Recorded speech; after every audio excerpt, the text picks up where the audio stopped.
Metro આમ તો Ahmedabad metro જે મુસાફરી કરે છે એમને ખબર છે કોઈ ઝંઝટ નહીં, કોઈ ટેન્શન નહીં. મેટ્રોમાં બેઠા એક ડેસ્ટિનેશન થી બીજા ડેસ્ટિનેશન ફૂલ એસી ની અંદર જાઓ અને આરામથી મુસાફરી કરો. જ્યાં જવું હોય ત્યાં બિલકુલ ઓછા સમયમાં ટ્રાફિકની કોઈ ઝંઝટ વગર પહોંચી જાઓ. પણ જ્યારે મેટ્રોનો બીજો ફેઝ શરૂ થયો, ખૂબ ખુશ થયા અમદાવાદ અને ગાંધીનગરના રહેવાસીઓ અથવા તો અમદાવાદથી ગાંધીનગર જોબ કરવાવાળા, આવા જવાવાળા લોકો. પણ હવે તકલીફ પણ શરૂ થઈ છે, કારણ કે જે જૂના પાસ હતા એ જૂના પાસ રદ કરી દેવામાં આવ્યા છે. જૂના કાર્ડ બંધ કરી અને હવે નવા નેશનલ કાર્ડ લોન્ચ કરવામાં આવ્યા છે, જેના કારણે જેમણે પણ જૂના કાર્ડ લીધા છે, હયાત કાર્ડમાં બેલેન્સ પૂર્ણ થતા નવું બેલેન્સ હવે નહીં થઈ શકે અને નવા કાર્ડ ખરીદવા માટે પાછું એ લાઇનમાં ઊભા રહેવું પડશે.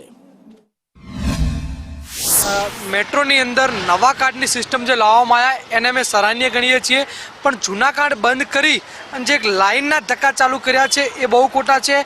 મેટ્રોની જે કામગીરી છે એ અત્યારે હાવ નીચે જઈ રહ્યો દેખાઈ રહ્યું છે. અમારે જ્યારે એક્ઝામ આપવા ઘરેથી 10 વાગે નીકળવાનું હોય, 11 વાગે એક્ઝામ છે, નીકળીએ જ્યારે મેટ્રો સ્ટેશન જઈએ ત્યારે જૂનું કાર્ડ બંધ થઈ ગયું છે, નવું કાર્ડ મળતું નથી.